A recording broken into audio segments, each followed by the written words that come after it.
What's up, everyone? It is 3 p.m. on a Sunday afternoon, which means you're tuning in to Cannabis Legalization News.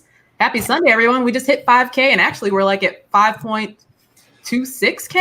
Yeah, it really accelerated once the DEA took a shit on Delta 8 THC. So what exactly is that about, man? What do you mean? The whole lawsuit now and all this shit going on. Yeah, that was really cool. So Hempire Direct reached out to me after they saw that, starting to trend on, I'm not sure where they saw it starting to trend, I think on Reddit. And so the DEA came out with what they called an interim or final rule. And so it's during the public comment period right now. But then the DEA has two different types of rules that they have. Interpretive rules, which they claimed it to be, so it could be effective immediately. And then there's legislative more rules, which have a 60-day comment window before they can come effective.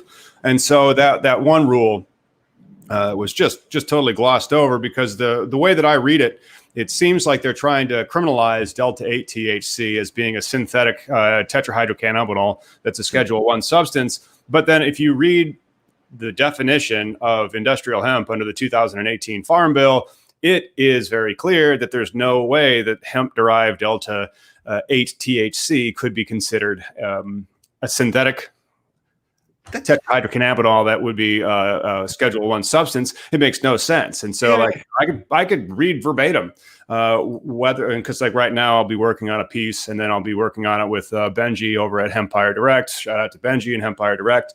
And then we should show, because Benji's really good at internet marketing. And so he had Redman today start hyping about how, we got to go sue the DEA. But I mean, it's very, very broad, the definition of hemp under the 2018 Farm Bill. It's synthetic, though. Doesn't that just imply not natural? All tetrahydrocannabinols, both. I mean, that's drug regulation or drug code 7370. So meaning tetrahydrocannabinol is natural, contained in the plant of the genus cannabis plant, as well as synthetic equivalents of the substances, or its resinous extractions of the plants, also synthetic substances, derivatives, and their isomers with similar chemical structure and pharmacological activity to those substances contained in the plant, such as the following. And then they have some examples in Delta 8, which would be one of those. However, it does not include tetrahydrocannabinols that are hemp. And hemp has been defined under the statute as the plant, Cannabis sativa, and any part of that plant, including the seeds, and all derivatives, extracts, cannabinoids, isomers. And then the DEA has this BS thing where they start to talk about the difference between those that are occurring naturally in the plant or not naturally in the plant, which is not in the definition of hemp, but it does. The definition of hemp does say whether growing or not. And so... But naturally versus not naturally. I mean, even if first off, it's a plant. So isn't no matter what by default natural? No, that's the thing. It's not like they made this thing in a lab. They took CBD extract and then they treated it with a little bit of some other stuff, and it was a derivative. It was an extract. It was an isomer. It's whether growing or not. It doesn't say whether natural or synthetic. It does say whether growing or not. And if Congress wanted it to only be the natural derivatives as opposed to all derivatives, all extracts, all cannabinoids, and the only thing they really seem to care about is the Delta 9 level. So we need to get a deck action or an injunction to prevent the DEA from shutting down the very young hemp extract industry, because it wouldn't just be the Delta 8. It would really be like any CBD extract as well, because as soon as you start processing the plant, its levels go over that 0.3%. So there was two bad things. One that said, all these extracts have to be the Delta 9 level compliant, even when they're in process. And then the other one that seemed to say, hey, this Delta 8 stuff doesn't really matter that you derived it from hemp. We're going to still consider it a Schedule 1 substance, which, if they want to do that, that's fine. They can amend the Controlled Substances Act, or they can amend the definition of hemp to not be so broad at the next Farm Bill. But we'll see, man. We'll be working with a few organizations and clients on that to sue the DEA. Nice. Well, so is that what we consider like a class action lawsuit? Is that one of those things? It in theory might evolve into one. Very often these types of plaintiffs have organizational plaintiffs, and so it'd be an industry association that would have members. Yeah. No, that's awesome, dude. So, big shout outs to everybody, and especially Nick. He just gave us another super sticker. Evidently, like, we have applause, we have super stickers, and you can ask us questions as well. Like, I think that's there's a super sticker, and then there's like a comment. I don't know. YouTube is kind of like gamifying it so people can make more money, because then they keep changing the platform. Yeah, but then they take 30 cents on the dollar. Mm-hmm. No, but we do appreciate it because it all goes to the good cause, spreading the word and doing what goes to supporting the channel, and we really do appreciate it so we can make more content. And the 5,000 subscribers, that was really cool of them. Yeah. Shouldn't you be by next to a Fireside? Oh, that's right. This is supposed to be a Fireside chat. Let me change venues. Just like a lawyer, you should always be able to change venue. Like a suit? Like Superman and shit. Wait for it. You got magic powers. Wait for it. I think he just tripped along the way. Am I there? Wait. Oh, so those are your girls. My girls. Yeah. They are about 5 weeks old. 3-bear OG. They're autoflowers from Mephisto. And so, of course, this is my medical home grow. Welcome to my medical home grow and the Fireside chat. This is fire in training. It's still got about 8 weeks before it's going to be time to harvest. But they've started. You can see now you really can't see, but it's just started to flower. They're 5 weeks old, so that's about when 4 weeks, 3.5, 4 weeks is when autoflowers start to really show that they're flowering. But Hey, are you familiar with the word PGR? I just learned about this today. Yeah, PGRs are gross, dude. Yeah.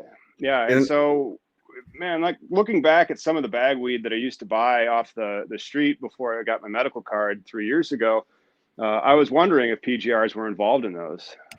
Phyto? What do they stand for? I thought it was, is it phyto growth regulator or some type of growth hormone or plant growth plant growth regulator or plant growth? It's to manipulate the plant, throwing in whatever heavy, I'm just learning about this today. Like, I've had a couple plants and grown, and it's always been just bare and essential, natural, like those growing tomatoes. But PGRs apparently are used to manipulate the buds to make it stronger, sometimes bigger, and again, this is like Monsanto type shit, right? Like, yep. Maybe that's plant growth regulators. And I know for a fact none of the plant growth regulators was in here, but that was a cool, like, side-by-side picture. Have you seen that one going around with the plant growth regulators on one side and the natural, not necessarily naturally growing. I mean, like the fertigation systems that you have. So if you're running like in a medium that doesn't have like a lot of nutrients, like this is a super soil with a clover cover crop. In theory, you're only supposed to just have to water it. But then if you're doing like a neutral medium, like a cocoa coir or gosh, I can't remember it's not perlite, but it's another volcanic rock that a lot of cultivators kind of swear by. Yeah. Those, then you need to like be, fertilizing them and feeding them nutrients, but that's allowed. I mean, the PGRs are something besides that. Yeah. It just seems scary to think that even, there's even the traditional market this whole time, not like we've ever tested for it or known about it or would know, Yeah. And then it's just another way for greed to get into this industry, That's craziness. Right. Well, I mean, you sell by weight, and then depending on how you yield, do you really care about flavor? I mean, some strains they're low yield, and then they also take longer to flower, but they could be really unique craft strains, and then you're not trying to squeeze every dime out of them. You're really trying to create an enjoyable experience. So that'll be great. Speaking of creating an enjoyable experience, let's give away some doob tubes. Let's answer some questions for some doob tubes. Looks like one of these still has a hemp joint in it. So yeah, we got questions. Yeah. Will I pack a bowl? Oh, you might want to. It's not quite. We got 10 more minutes. Look at that. We got 10 more minutes. What is that? That's an ounce. Well, less than an ounce now. Here you go. It was an ounce to begin with. Yes, and in our shitty laws, apparently you guys can't even buy an ounce, but an ounce is our minimum. No, we can. Oh. No. Like, you have a max of an ounce, and I just recently saw Cresco popcorn flowers in an ounce. So okay. It was $270 for some popcorn flour from Cresco at the local medical price. I don't know what the adult use price is on that. That's $125 with a veterans discount. So it's not too shabby. The buds are nice. So they aren't like popcorn buds, because like No. popcorn is there's Well, larger shit down there. Yeah. we do have some manufacturers that package the popcorn buds, and they're not horrible as well. But yeah, they're good. They're okay in pre-rolls or in the extractor. Yeah. I mean, really, I grind it up anyways. So I got my little grinder from Raw that I like to use. Well, I'm on my mobile, so I ain't got like access to any of the controls. Do we have any questions or any comments from the audience about who should I mail some of these Bovita packs and Doob Tubes to? Yeah, we have a question Lori's from got the keys, right? R4 Rev 2. Think Wisconsin will ever legalize soon? What do you guys think? Not soon. Not even close to being soon. It's beer country, and then not only that, like I don't even think that they have a bill for medical. And so if they don't even have a bill for medical, it takes a couple of years to get that bill through the legislative process. And then it'll take a couple more years after that bill's been through the legislative process to award licenses and then to actually start getting medicine to patients. Missouri is a good example.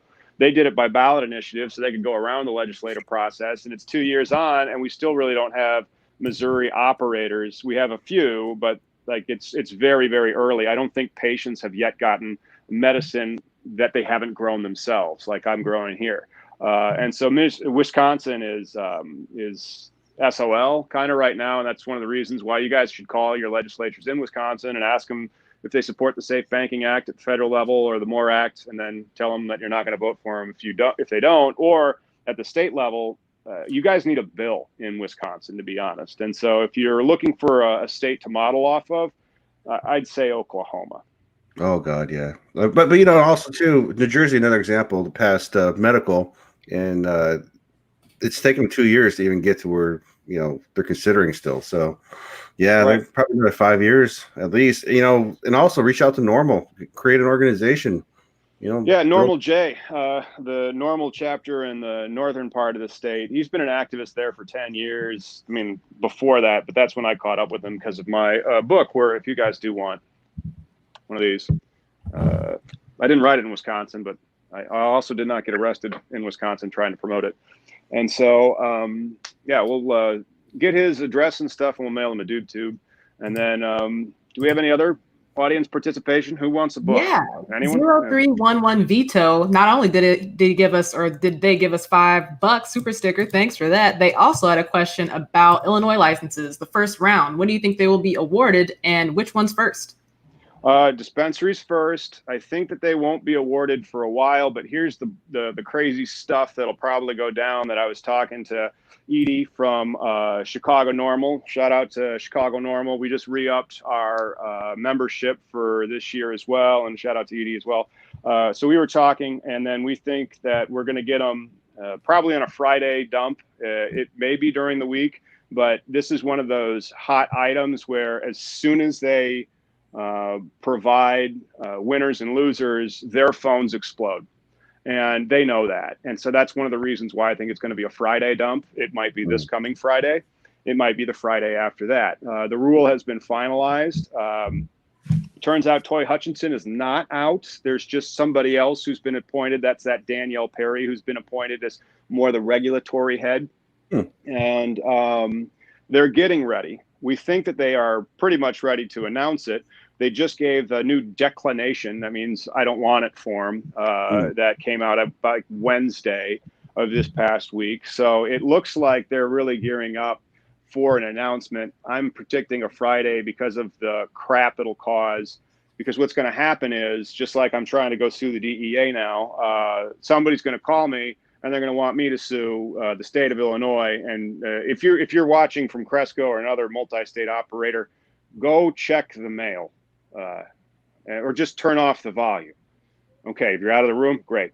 And so then what's going to happen is that somebody's going to probably try to enjoin the state from conducting the lottery until the results that have prevented their client from getting into the lottery could be appealed, simply because if you miss the train for the lottery, even if you should have gotten in there, you're ultimately prejudiced. This could create a delay in the months, if not like a Missouri style delay, not Missouri, New Jersey style delay, where it could be like over a year. And so that's really, really terrifying. And a lot of the social equity teams really just do not need that, and they shouldn't be put through that. It's really the fault of the rules that changed like during the process. And so these tiebreakers came out in December, right before the window closed. And then that just kind of ultimately created this problem where if you're not in the lottery, you don't even have a chance to win. And so if you don't have a chance to win, you have all the incentive in the world after spending tens of thousands of dollars on your application to spend tens of thousands of more dollars on litigation. We'll see. I hope I'm wrong on that. How does litigation? So, like, you know, our fearless leader is the master of the courts. Is there ever a point that you can just keep taking shit to court and it has to like be acknowledged at that point? Like, okay, you're done suing as many times as you can. This is it. Oh yeah, yeah. It's sanctions, and so there's sanctions that you can weigh. In Illinois, it's Rule 137. At the federal level, I want to say it's Rule 11. And so you have to have a good faith basis, in fact, for bringing an action. And the satisfaction of that element could be true, but I like to think that you actually have to have something besides mere speculation. Some people don't. And eventually, after you filed or refiled or refiled, then the courts will start saying you're not allowed to file any more of these, and you're fined tens of thousands of dollars for wasting everybody's time. That's crazy, dude. So, Christopher Pressure, he asked if we think Colorado set the way for medical and recreational. And I like to remind him that Colorado and Washington legalized at the same time. Right. Colorado and Washington legalized at the same time. And then California really set the way for medical, and like Dennis Perone. Because back in the day, they had this disease called AIDS, and they still have it. It's just nowhere near as fatal as it was. And so in the mid 90s, what happened was in the early 90s, because AIDS turned out to be a palliative care use for medical cannabis, and also to help against the nausea that a lot of those antivirals at that time would cause. And so it was a very good combination therapy for the cocktail that AIDS patients would take to, not die. And a lot more patients were added to that federal program, that IRV. And what's the lady's name? Also, it was there at HempFest last year. Elvie. You mean Stephanie Lambda or Musgrave? Elvie Musgrave, yeah, the other federal patient. So all these AIDS patients started applying to that federal program, and so George H.W. Bush, shut that down, because AIDS patients don't have family values, or whatever the Republican Party stood for in 1991. And so then Dennis Perone kind of started like the Oakland Buyers Club, not all that dissimilar than that Matthew McConaughey movie, The Dallas Buyers Club. Or maybe it was Oakland, maybe it was San Francisco, Bay Area. And that's really where medical cannabis, the modern medical cannabis, not like the 19th century O'Shaughnessy, Irish guy medical cannabis came from. 30 seconds to 4:20 on Eastern Standard Time. Are you kidding? It's almost 4:20 somewhere. I got to get my joints. Hey, now remember, hey, all those guys, we've answered their question. If you guys want books and doob tubes, don't forget to go ahead and email us. And after, there it is. We'll get your email addresses, and then we'll get your addresses and send you out one. So, like, are we going to do a little countdown to our 4:20? Yeah, 15 seconds. 15 seconds. I got to go find a lighter, man. You're going to be SOL here in a minute. And due to YouTube practices, this is tobacco. Hey, don't spoil it. Don't spoil it. It's tobacco. This is a joke. This was a joke, man. I'm only doing kratom. All right. Oh, okay. So I guess it's 3, 2. Wait, is that correct? Oh yeah, it's 3, 2, 1.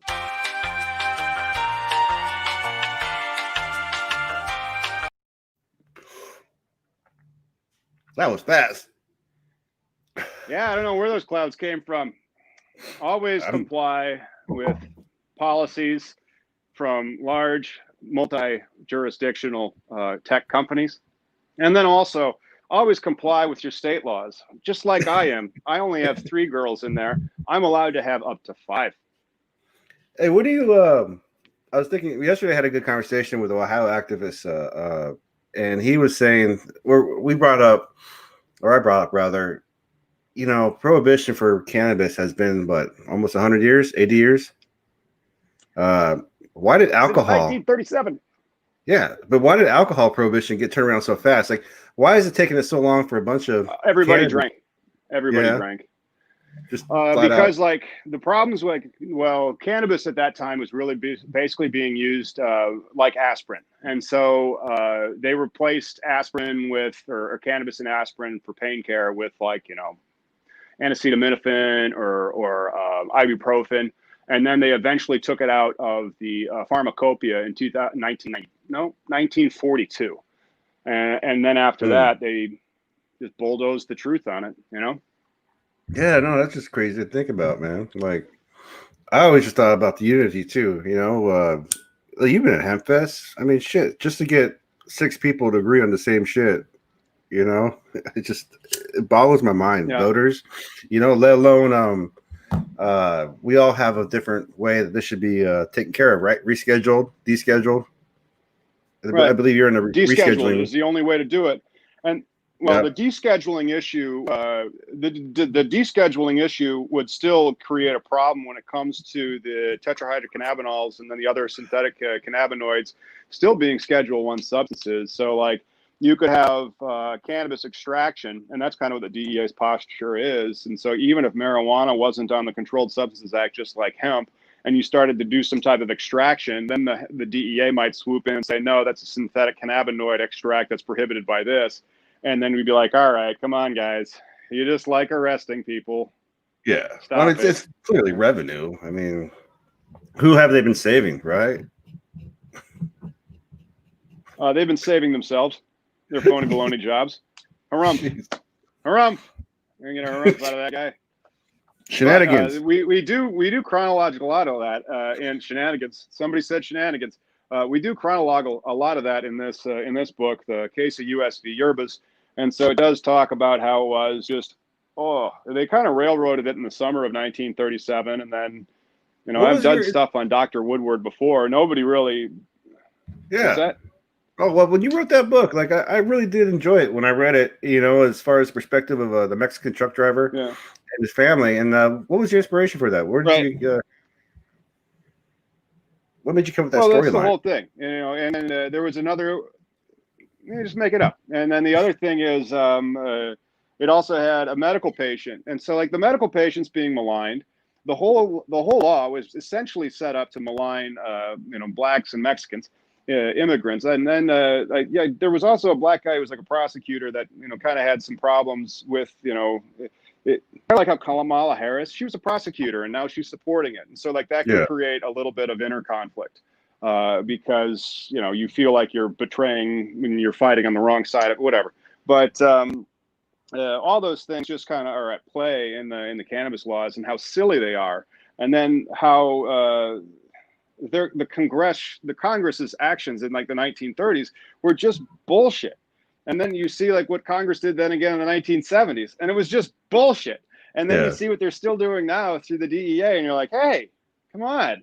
And then still none of the parties have put it on their platform. And so, like, you're still marginalized and maligned because you don't matter. And, like, we have real problems. Why do we have to deal with these drug addicts over there? Seriously, or even just our perspective, this drug ignorance that we have. Dude, I can't hear you. Oh shit! Can you hear me now? Still can't. Oh shit! But then again, I'm not sure if I can hear anything. Yeah, maybe it's something clear, Tom. I'm not sure why you can't hear anything. Oh, maybe I can hear everything. I can hear everything. Okay. Yep. Well, we do have a question about the MORE Act if you guys want to talk about that. Yeah. Let's talk about the MORE Act. Left Earth asked, what obstacles does the MORE Act face in order to move forward through Congress? And then a related question he followed up with, can we repair the damages and racial disparities created by a failed war on cannabis? So for those who don't even know what the MORE Act is, let's talk about that and then answer his question. What do you guys think? Cool.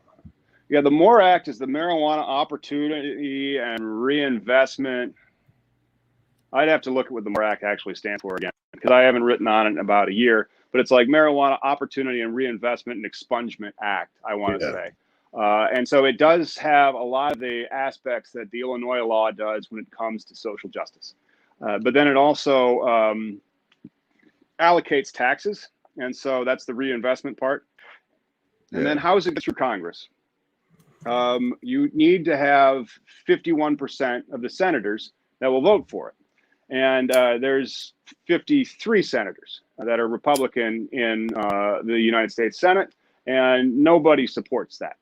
So if you call your senator and they're Republican, you can tell them to support the MORE Act. That would hasten it.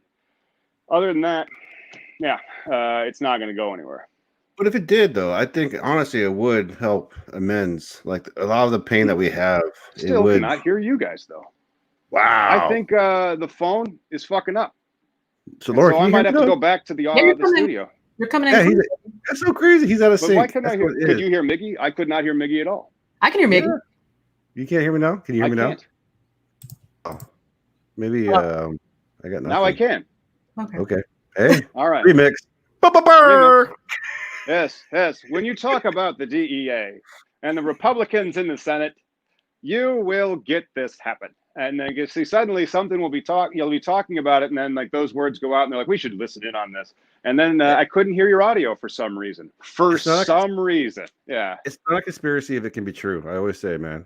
No, it's on all due respect, it's probably technical difficulties, but it's always fun to be a little bit paranoid when you're talking about this issue, as it has been marginalized for like 80 plus years, you know? Yeah, but I guarantee you, I got a file in someone's FBI folder. You know? Yeah, I'm sure you do. I'm sure yeah, I probably do as well. Unfortunately, I'm trying to sit there and go like, guys, what are you doing? Do you have any idea how much money you're losing the country? Do you have any fucking idea how much money you're losing the country, you three guys in the Senate?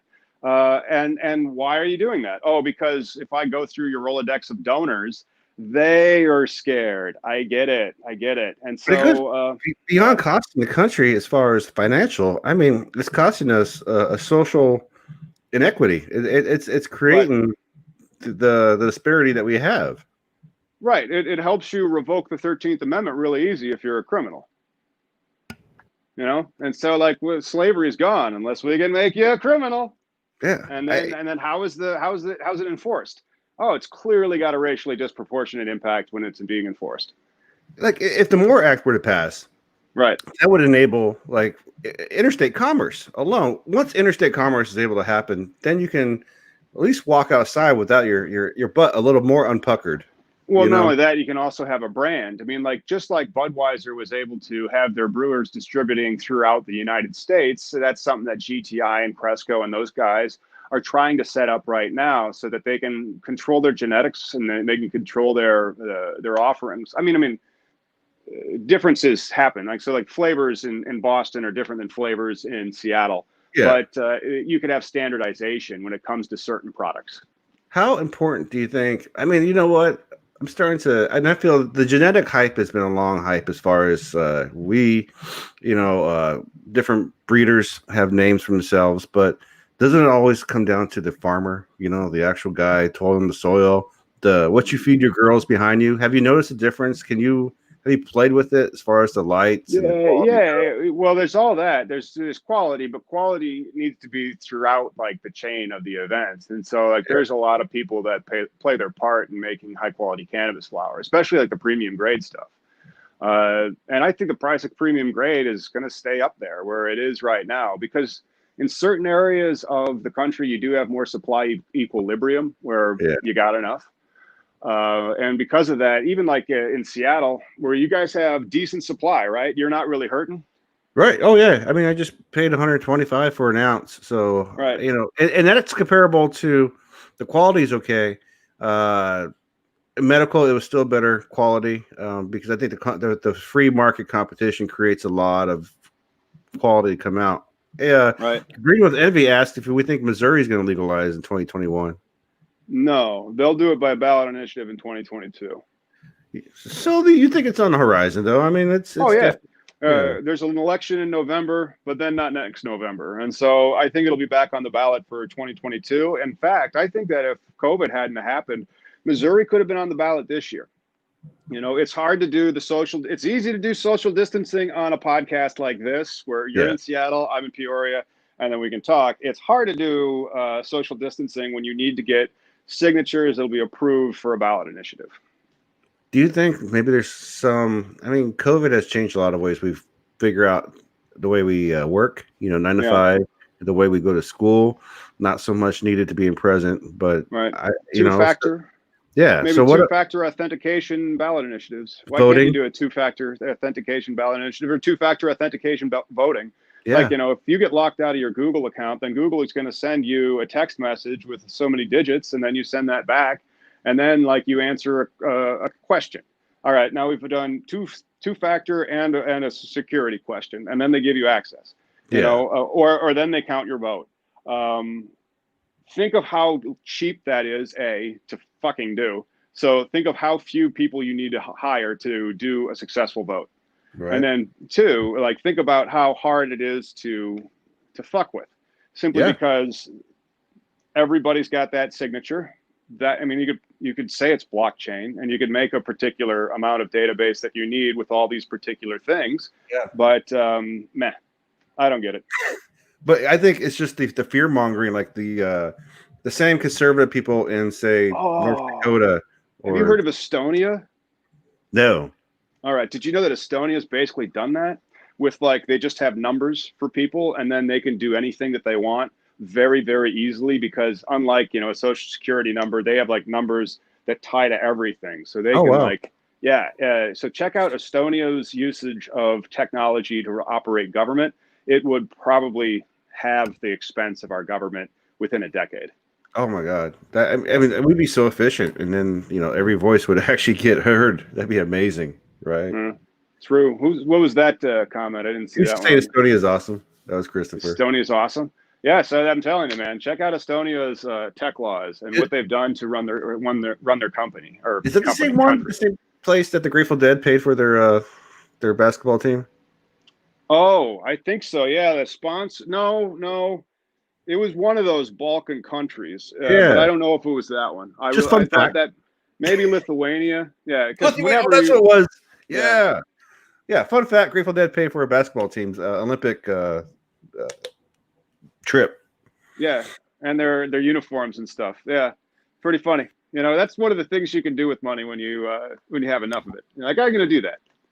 Well, and I always saw the Grateful Dead shirts with the basketball shit, and I was like, I don't get how Grateful Dead and basketball combined. And then I learned that would make sense, because back in '92, I'm sure that was when they sponsored it. Yeah, because that was the year they could have, and there was one of those deals with the Soviet Union had just fallen, and so they didn't have that country in the last Olympics or something like that.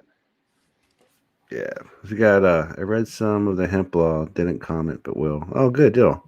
We're working on a comment, so that's going to be one of the things that we'll have out for this week. We'll have a comment piece on the hemp-derived Delta-8, and that we think that their comment that they make, their rule, isn't an interpretive rule as much as it's a legislative rule, because it amends the definition of hemp, is the gist of our argument.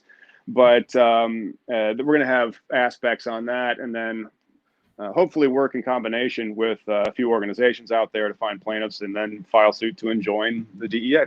Are you guys making a blanket statement for people to copy and paste to in that comment section? Something like that. Where there's another tab on my screen open that has what is Delta-8 and why is it legal, or something like that. And then I just go through the particular laws as they are, and we need some guidance and some clarification as to what this means from the federal courts, so that we know whether or not, because the Delta-8 industry is getting quite large. It's in the millions.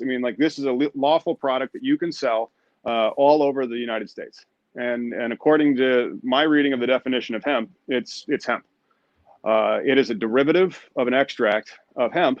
That's, it's not on the plant, but and it's a cannabinoid. It says all cannabinoids.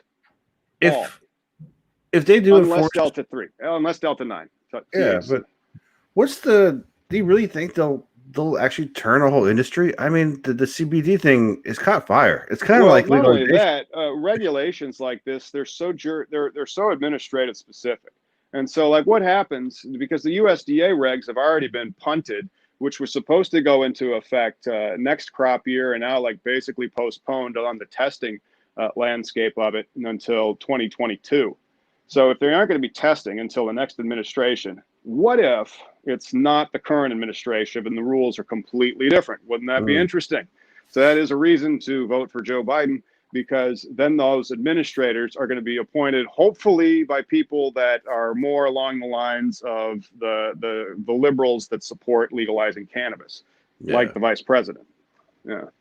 Yeah, no, and and back to her story, I think that's a lot of people try to bring up to me. They're like, well, she, imprisoned 1,500 people or whatever. Mm-hmm. And, that was years ago. Now, as of today, she's a co-sponsor to MORE Act, which would help make amends for all that. It would help. But then, like remember when we had the politician from Pennsylvania, Senator Leach, and he told us how politicians think? How does this benefit me? What's in it for me? And so back 20 years ago, her calculus didn't change. She hasn't changed. She still asked herself, what's in it for me? How does it benefit me? And so the policy has changed. And if it's benefiting her now, that's why she's advancing it. Oh, for sure. I mean, the non-fear of standing behind it, which is even funnier too. Have you seen where the Trump campaign has been using it to mock her? Like, as far as Giuliani was saying, bringing that point up of how she arrested people, and they're like, you can't trust her, and he's all like, and it's like, you can't use that as a pointing finger issue unless you're standing for legalization. Period. I don't think, right? Yeah. I mean, just idiotic to these. A lot of the stuff about the marijuana laws are idiotic, and so they're idiotic, and they just kind of reflect a general misunderstanding with the plant that's been there since they swept it under the rug 80 years ago. And so because it has that moral, judgment on it for some people that sometimes get in power that are often conservative, not like West Coast conservative, but like East Coast conservative. They just hate weed. Yeah. Hey, I think it's almost 420. So it's almost 420 somewhere again. All right. God, it is. Well, I know what to do. You give your letter this time? Yep.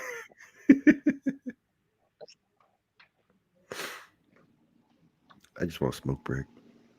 Wait, how come we don't have somebody run the thing?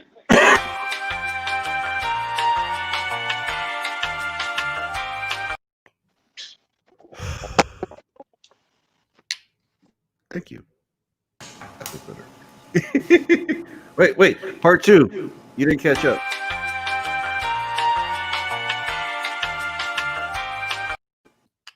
Oh, yeah. This is fun. We should do this more often. Technology done to perfection.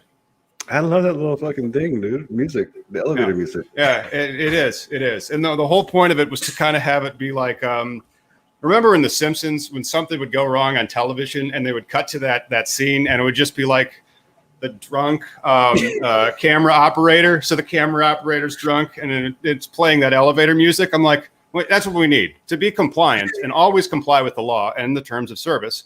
Make sure you comply. And so that you're not supposed to be doing that. And that's why we have our bumper. Yeah. I mean, it's just, I understand why we do it. It's just frustrating. There's a channel where a guy medicates and reviews movies. Have you seen that one?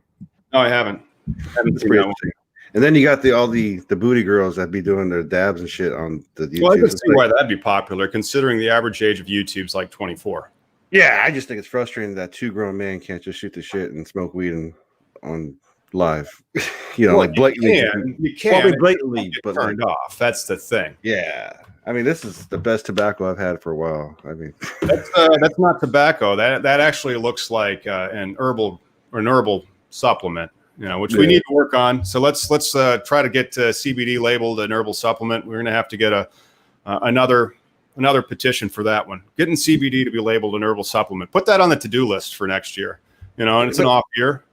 But the vitamins category, I thought it's already in that category. No, it's not. It was actually just an Epidiolex, and so it was literally an FDA approved drug. So you weren't allowed to touch that at all. And so now that Epidiolex's people have kind of stepped away from that, hopefully they can make CBD an herbal supplement. But still, let's get back to the definition of hemp and why it makes no sense of the DEA's position, because it says like the term hemp means the plant cannabis, and any part of that plant, including the seeds thereof and all derivatives, extracts, cannabinoids, isomers, acid salts, salts of isomers, whether growing or not. And then it just says with a delta-9 tetrahydrocannabinol concentration of not more than 0.3% on a dry weight basis. So we also have to understand, what is a dry weight basis? And so, okay, let's define that. Delta-9 THC, okay, kind of defines that. That's fine. Where does it say natural? I don't see that at all, But could it be applied? No. That's the one thing that you always have to remember about statutes. Nothing should be implied. It means what it says. You're just always trying to look at the plain meaning. And it can be very, very difficult. And that's why we have courts with benches. And that's why you'll have opinion decisions that aren't necessarily always unanimous. Man, law sucks. Oh, man, it's like the most fun you can have while sitting in your ass.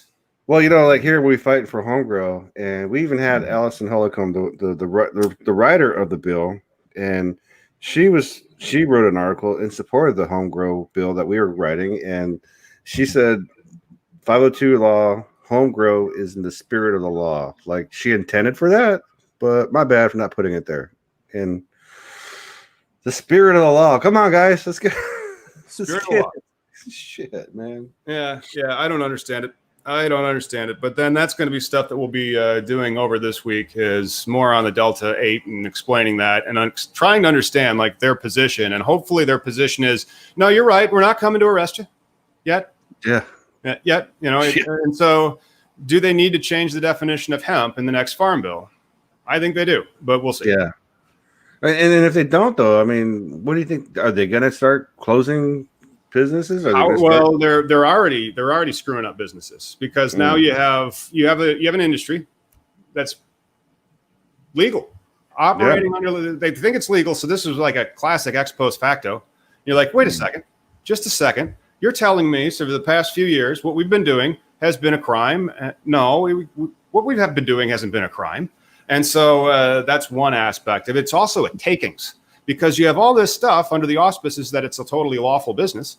You've established banking. You've put out pro formas. You've said these are our offerings for our security. Here's our business venture. This is now all a huge, vast conspiracy in a Schedule I substance. Oh gosh, I hope not.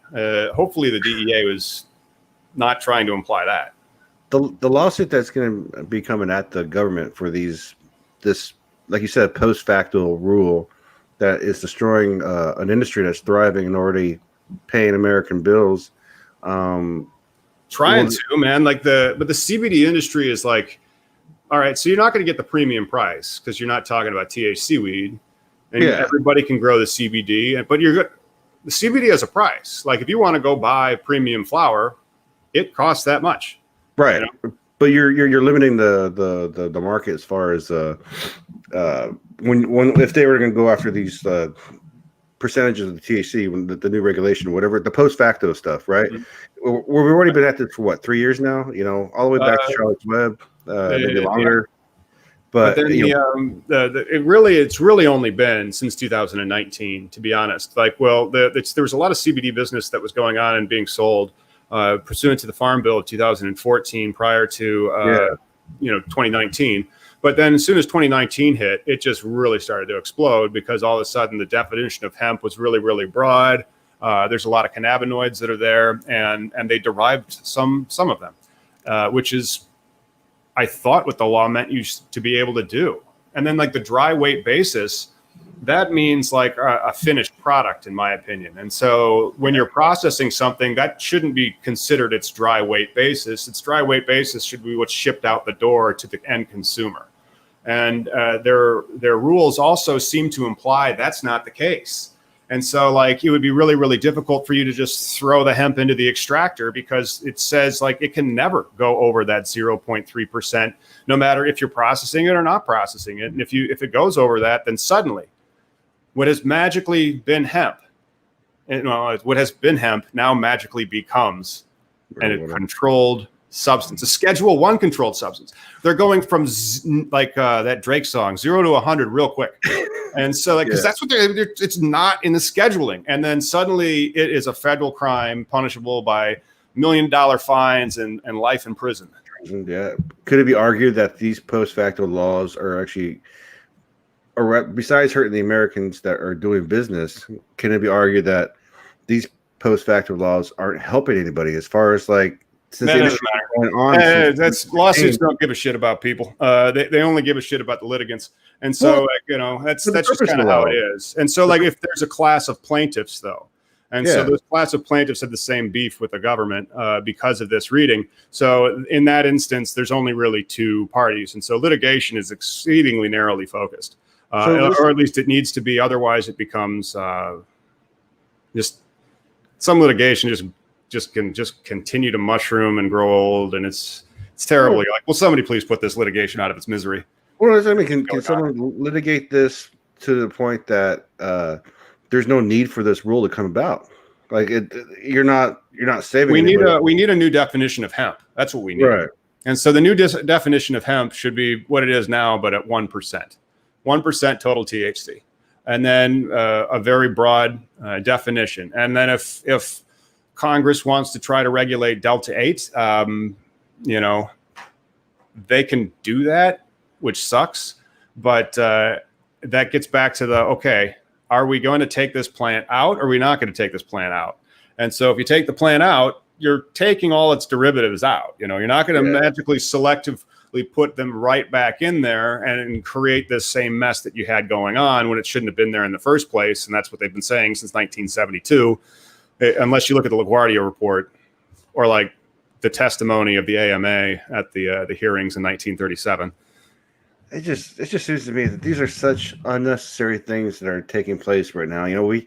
We have other issues in America that, regulating CBD is not a priority. It's we're not saving anybody. We're not helping a consumer. We're not helping a citizenry. We're not doing any of this shit. Wait, who's been harmed again? Yeah. Where's the victim? Can't you go fix this Corona stuff? How about that? How about then we then test the rate kits? Can we not let Epstein get killed? Maybe how's Maxwell doing? Let's check on her. I'm just saying we have other shit to do. That's right. That's not. How about we get the country back open instead, huh?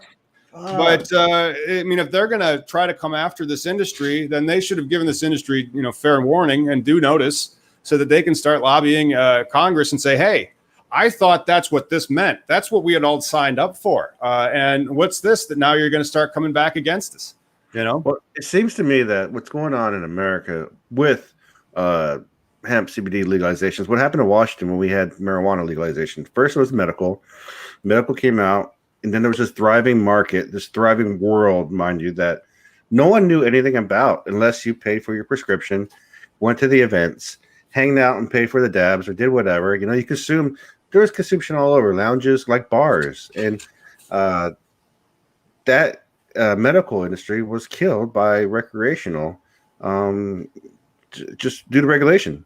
And that's what seems to be what's going on here. They're trying to get rid of the CBD present industry with some new pretend regulation that they can, because they're not. We're regulated. They aren't allowed to. But okay, the regulators aren't allowed to legislate. So the legislature did its job, and now the regulators are saying, "Well, we don't want to."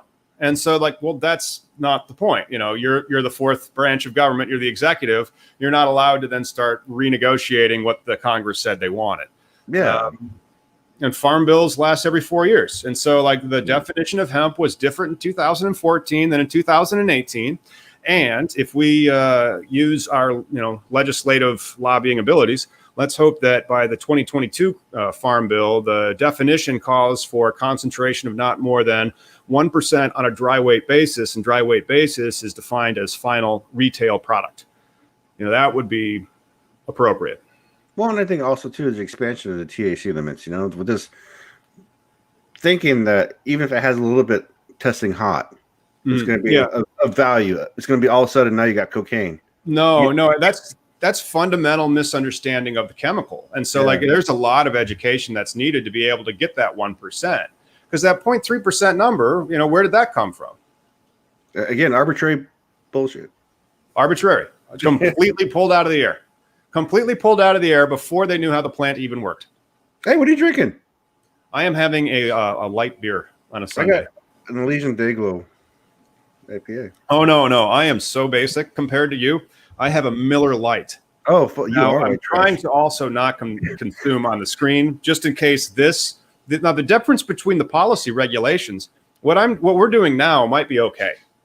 However, like when we were trying to avoid on-screen consumption of medicine that's legal in both of our states, that might not be okay. Well, again, they deleted Cheech and Chong. Yeah, they deleted Cheech and Chong. I mean, if you don't have a forum that's, you know, if you don't have a reputation or a background or whatever, they can just boop, and then rebuilding the 5K subscribers. Please go to Cannabis Legalization News. Yeah, subscribe to the newsletter so you can stay in our lives. Yeah. Oh man, I tell you, it is something else, but it's a lot of fun. But the problem really is that, you know, you have to have kind of a rubberneck because, you know, one day you're just sitting there sailing along with a real hot product called D8 THC, and it's derived from hemp. And we read what the statute says, so we think it's legal. And then they're like, or hey, we have all this CBD extract, and we think it's legal. And then the DEA is like, no. Well, you know, it's already bad enough that people who got involved in the industry, say the farmers, you know, they grow a couple acres and then say a couple of acres test hot. You know, that's one issue already that they've had experience. Or the other one, remember in Oregon, they've had bad storms like weather storm, a hailstorm took out some farms. So the farmer already has enough issues, you know, let alone tightening that testing spec. It's just ridiculous. Well, that's why they postponed the enforcement on the testing for a year. But then by postponing that, they essentially kicked it to the next administration, the next Congress, which is great. But then it also kind of shows you how these regulations work. And so, you know, if we can enjoin them from enforcing this regulation during the pendency of the litigation, so the D8 industry can continue to grow and thrive, and then contribute to legislative change at their local senatorial level. So like I said, 3 senators are holding up the Safe Banking Act, the MORE Act, and more sensible regulations behind the Delta 9 or THC levels, and how much the DEA needs to get involved in this. I mean, there's a lot that can be done regulatively. What's the monster with multi-heads? That's what this is like. Hydra. Yeah. When you talk about cannabis and you're talking about why it's illegal, it's a hydra itself. And you're talking about the benefits of what it can do as a hydra in itself. Yeah. You know, think about all the regulations that are involved with the cannabis plant at the federal level. You got the Department of Justice. You got the IRS. You got the DEA, which is also the Department of Justice. You got the Department of Health. You got the National Institute of Drug Abuse. I know I'm missing some. Prison system. Oh gosh, yeah. And then there has to be some more. And then especially when we would look at the law regarding the controlled substances to see how you get research approved. I bet there's certain layers of regulation that I'm forgetting when it comes to research approved. So you have all these levels of regulation into this plant just to prevent any movement on that industry, any study of benefit into that plant, and any industry, any commerce in that plant. And then it's just knocking people over in the head with how obvious in applications that this plant has towards a consumer base that wants the product. These post facto rules, what they do is they hurt successful Americans, people who are already in doing a thing with the company or doing a thing with the CBD industry, because that's what happened with legalization in medical here was, you know, medical, you had very well-to-do, you know, you should be able to pay your bills off this shit. You should be able to drive a nice things. And, you know, I'm never mad at anybody for success, for being wealthy or whatever, but when you switch these roles up in the middle of their game, you just cost them, Well, that's true. I mean, people have already sunk a lot of investment into it, and that's one of the reasons why you can have standing to bring a lawsuit like this if you're a hemp business that faces risk and risk of loss of their investment they've done. And so that's the ex post facto law. You have this criminalization that results in this taking of all their people's property, because they start enforcing it. And you have an extraction machine, and you have some while in processing hemp extraction, and it's not 0.3% or lower. According to the DEA, it's marijuana. Yeah. We don't have a permit for that. We have to take it. It's not even good marijuana. I'm just saying. And so it just boggles the mind on that aspect. And so I hope that's not what the DEA is implying by their rules. Looks like it. And then it also looks like the DEA is implying that Delta 8 or any other tetrahydrocannabinol that you would be able to derive from the hemp extract would also be considered Schedule 1, which, again, I don't think that's what the law says. But again, the whole focus on the THC being the negative psychoactive crazy component of marijuana is still a misnomer, a misconstrued thing by the DEA who, that number happened before the genetics were even known. Yeah. They didn't know about this 20-to-1 ratio. That's why the 1% makes sense. And so if you read Vermont's hemp laws and their regs are the best because they actually cite the people that did the research, like Dr. Ethan Russo, and then the breaking down his chemotypes of the cannabis plant. And so you could easily regulate it by type, this is a CBD 1-to-1, and this is a 20-to-1 CBD. That's the vast majority of the industrial hemp that's out there for CBD varietals. And then there's, most of the medical cannabis is out there and it's THC and 0 CBD because of the CBG. And so you figured out how to flip a switch and then it turned into CBD as opposed to THC. Yeah. No, it's there. Hey, we should do one more 420 before we go. Oh, that sounds fantastic. One more cheers. Just a second. Let me just wander off. The magic of television. I am not here.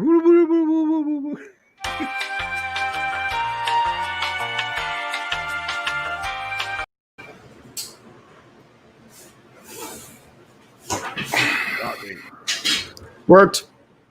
It works. The activist hour was really productive today, I tell you. Good talk. And that was a good. And we had some good guests that actually got booked last week. So likes and subscribes if you want to tune in the future. You're going to see Ed Rosenthal on, or Steve D'Angelo. So we're going to have them in the coming weeks. And so if you give us a like and a subscribe, then you'll be able to get notice when those guys come on, and a lot of other good shit. For example, did we get people to give us stuff so we could mail them things? Yeah, anybody who had their question answered, make sure you email me at lauren@cannabislegalizationnews.com so we can send you guys some goodies. All right. Oh, yes. Thanks for joining us, everybody. Hey, we had 40 people hang out this whole time. That's amazing. I know. So we should, don't forget to hit us back on Wednesday. Lauren, do you have any promos on our Wednesday guest? For our Wednesday guest, we're going to have an extractor dude come on. They've got some technology they're going to talk about. Extraction or distillation. So extraction, distillation, that'll be a lot of fascinating things. And we'll be able to ask about how the combinations of these THC and CBD levels go while they're doing these extractions and distillations. And then what dry weight basis means. It'll be a lot of fun. Hell yeah. So make sure you like and subscribe. We'll see you on Wednesday, guys. Later.